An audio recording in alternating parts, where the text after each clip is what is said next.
नमस्कार दीपा स्टार्लिंग चैनले आपनादेर सबाइके स्वागत। आज के आमी बानाबो पुर भरा पुई शाक। एकई रकम रोज रोज माछेर रेसिपि ना खेये एई धरनेर रेसिपिगुलो बानिये निते पारेन। बानानो खूबई सहज और खेतेও भालो लागे। देखे नेওয়া যাক এই রেসিপি বানানোর ভিডিওটা। আমি এখানে 2 পিস রুই মাছ সেদ্ধ করে কাটা ছাড়িয়ে রেখেছি। আপনারা যে কোনো মাছ দিয়েই এই রেসিপিটা বানাতে পারেন। বেছে রাখা কাটাগুলো ফেলে দেব। এবারে সেদ্ধ করে কাটা বেছে রাখা মাছটা আমি ম্যারিনেট করে নেব।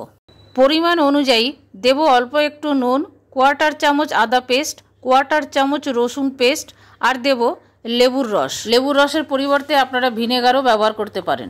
সমস্ত উপকরণ একসাথে ভালো করে মিশিয়ে নেব। মেশানো হয়ে গেল। এর মধ্যে দেব কোয়ার্টার চামচ গোলমরিচ গুঁড়ো। গোলমরিচ গুঁড়োটাও ভালো করে মিশিয়ে নেব। আমি মাছগুলো খুব বেশি ম্যাশ করিনি, যদি আপনারা চান করে নিতে পারেন। কাটা ছাড়াবার সময় যতটুকু ভেঙেছে ততটুকুই রয়েছে, এর থেকে বেশি ম্যাশ আমি আর করব না।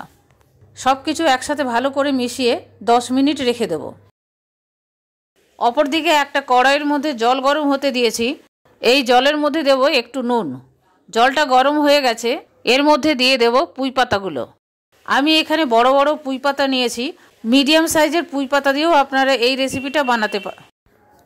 পাতার সাইজ যত বড় হবে পাতুরিগুলো বানাতে তত সুবিধে হবে।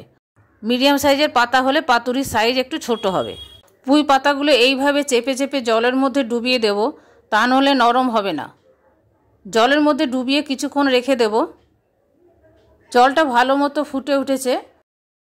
এবারে পুঁই পাতাগুলো তুলে ভালো করে জল ঝরিয়ে নেব। এইরকম একটা ফুটো ফুটো বড় থালার মধ্যে আমি পাতাগুলো নিয়ে নিলাম। পাতাগুলো ভালো করে ছড়িয়ে ঠান্ডা করে নিতে হবে। এখন আমি পুরটা বানিয়ে নেব। কড়াইয়ের মধ্যে দিলাম একটু সরষের তেল। তেলটা গরম হয়ে গেলে দিয়ে দেব পেঁয়াজ কুচনো। এখানে আমি একটা মিডিয়াম সাইজের পেঁয়াজ কুচিয়ে রেখেছিলাম। পেঁয়াজ কুচনোগুলো লাল লাল করে ভেজে নেব।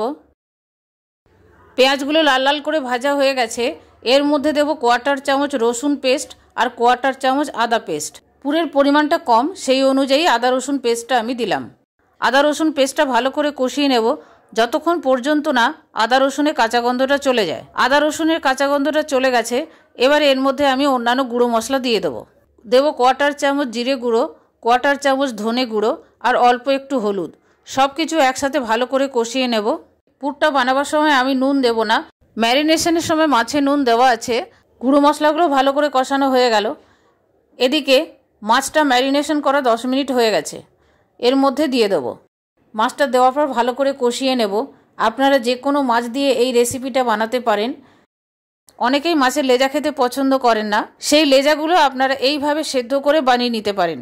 খেতে কিন্তু খুবই ভালো লাগে। পুরটা বানানো হয়ে গেল। এখন গ্যাস অফ করে একটা প্লেটের মধ্যে ঢেলে রাখবো ঠান্ডা করবার জন্য। পুর ঠান্ডা হয়ে গেছে। পুঁই পাতার মধ্যে পুরটা আমি ভরে নেব। একটা পাতা পেতে দিয়েছি, তার উপরে আরেকটা পাতা দেব। পুঁই পাতা খুবই নরম, সেই জন্য আমি 2টো পাতা দিলাম। এইভাবে 2টো পাতা পেতে নিয়ে এর মধ্যে আমি 1 চামচ পুর দিয়ে দেব। ওপরে দেব কাঁচা লঙ্কা কুচি। আপনারা গোটা কাঁচা লঙ্কাও দিতে পারেন। আমি পুরের মধ্যে কাঁচা লঙ্কা দিইনি, ম্যারিনেশনের সময় গোলমরিচ গুঁড়ো দিয়েছিলাম। এবারে পাতাটা ফোল্ড করে নেব। দেখুন পাতাটা কি সুন্দর ফোল্ড হচ্ছে।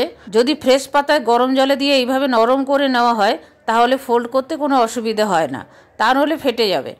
আপনারা এই রেসিপিটা কলা পাতা, চাল কুমড়ো পাতা, লাউ পাতা, কুমড়ো পাতা দিয়েও বানাতে পারেন। এইভাবে আমি সবগুলোই বানিয়ে নেব। সবগুলো বানানো হয়ে গেছে। এখন একটা প্যানের মধ্যে দেব একটু সরষের তেল। তেলটা একটু গরম হয়ে গেলেই এর মধ্যে পুর ভরা পুঁই পাতা আমি দিয়ে দেব। 2টো মাছের পিসে 4টে হলো। ইলিশ মাছের লেজা বা যে কোনো অংশ দিয়েই আপনারা বানাতে পারেন, খেতে কিন্তু খুবই ভালো লাগে। এবারে ঢাকা দিয়ে দেব 5 মিনিটের জন্য। 5 মিনিট পরে ঢাকাটা খুলব, উল্টিয়ে দেব পাতাগুলো। পাতাগুলো সেদ্ধ হলে খেতে খুবই ভালো লাগে। আপনারা চাইলে বেসনের ব্যাটার বানিয়ে তার মধ্যে ডুবিয়ে ডুবিয়েও আপনারা ডোবা তেলে ভাজতে পারেন, সেটাও খেতে ভালো লাগে। সবগুলো উল্টিয়ে দিলাম। আরও 5 মিনিটের জন্য ঢাকা দিয়ে দেব। পুঁই পাতাগুলো এখনও ঠিকমতো সেদ্ধ হয়নি, সেদ্ধ করে নেব। খাওয়ার সময় পুঁই পাতা সহই খেতে পারেন। রান্নাটা হয়ে গেছে। 5 মিনিট পরে ঢাকাটা খুলে আমি তুলে নেব। মাছের পুর ভরে আপনারাও এইভাবে খুবই সহজে বানিয়ে নিতে পারেন এই রেসিপিটা। আমার এই রেসিপিটা আপনাদের কেমন লাগলো কমেন্ট করে কমেন্ট বক্সে জানাবেন।